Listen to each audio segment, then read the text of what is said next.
guys, kain na naman tayo guys. May binili akong very cute na ginataang tulingan guys. 40 pesos. Tapos ito na yung pagkain kong mayroong kamote sa ibabaw. Sinaksakan. Ay, let's eat. Masarap to. O, tingnan nyo yan, kamote.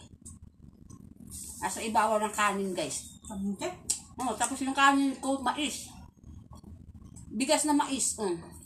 Kabili ka rin. Bigay ito ni Sir Ruli, matagal na. Ay, ngayon mo na sinain.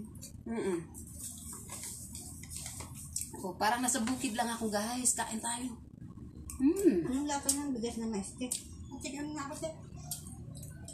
Anong lasa? Di pa ako nakatikim na mais na ako.